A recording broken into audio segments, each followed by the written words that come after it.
après la mort. En ce moment, vous êtes vivant, vous respirez, vous vous déplacez ou vous travaillez. Peut-être avez-vous une vie aisée ou au contraire, menez-vous une existence misérable. Le soleil se lève et se couche. Quelque part, un enfant naît, tandis qu'ailleurs, quelqu'un meurt.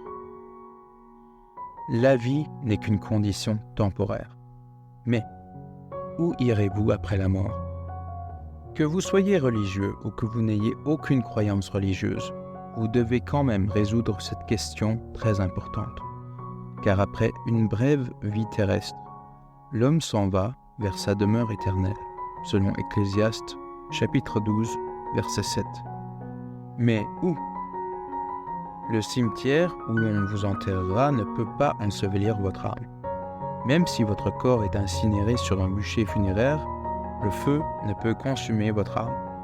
S'il vous arrivait de périr en haute mer, votre âme ne pourrait pas se noyer. Votre âme ne mourra jamais. Le Dieu du ciel et de la terre a dit « Toutes les âmes sont à moi ». Quelque part dans l'au-delà, votre âme, ce que vous êtes vraiment, fera face aux actions faites alors que votre corps était encore vivant. Que celles-ci, les actions, aient été bonnes ou mauvaises. Lire Hébreux, chapitre 9, verset 27. Alors, vous pouvez rendre un culte sincère, vous pouvez éprouver des remords pour vos mauvaises actions, vous pouvez même rendre ce que vous avez volé. Certainement, tout cela est nécessaire, mais vous ne pouvez pas payer pour le pardon de tous vos péchés.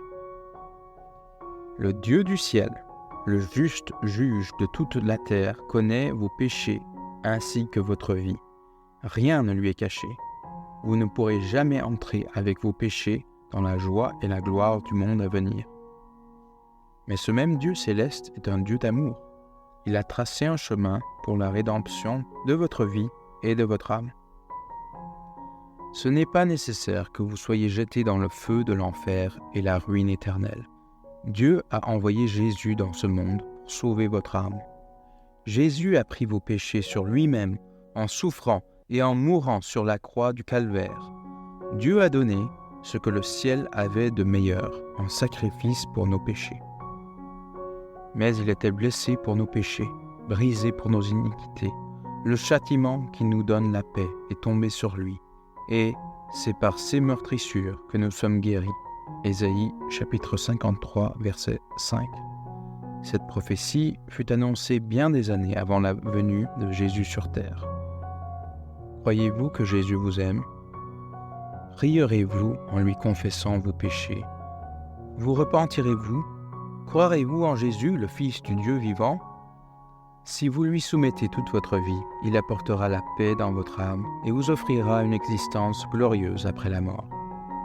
Ce n'est qu'alors que vous pouvez être assuré d'obtenir une demeure éternelle, remplie de joie et de réconfort pour votre âme. Mais hélas, un abîme de damnation et de feu éternel attend ceux qui rejettent l'amour rédempteur de Jésus dans cette vie. Il sera trop tard pour se repentir et pour être sauvé après la mort. En Matthieu 25, 41, il est dit « Ensuite, il dira à ceux qui seront à sa gauche, « Retirez-vous de moi, maudits, allez dans le feu éternel qui a été préparé pour le diable et pour ses anges. » Au verset 30 du même chapitre, il est écrit « Et le serviteur inutile, jetez-le dans les ténèbres du dehors. Il y aura des pleurs et des grincements de dents. » Dans la Sainte Bible, Dieu nous prévient de l'imminence du jugement dernier de toute la terre. Dans ses saintes écritures, il est prophétisé que des signes très clairs précéderont ce terrible jour du jugement. Avant son retour, il y aura des guerres et des bruits de guerre. La détresse et la perplexité seront parmi les nations. Les nations combattront les unes contre les autres et ne trouveront aucun moyen de résoudre leurs différends. Il y aura des famines, des pestes, des tremblements de terre en divers lieux. La Bible nous dit que les hommes mauvais ne feront qu'empirer et qu'ils n'écouteront pas l'avertissement, mais aimeront le plaisir plutôt que Dieu. Ne sommes-nous pas témoins aujourd'hui de l'accomplissement de ces prophéties ? Lire Matthieu chapitre 24, versets 6 et 7, le verset 12, et 2 Timothée chapitre 3, verset 4.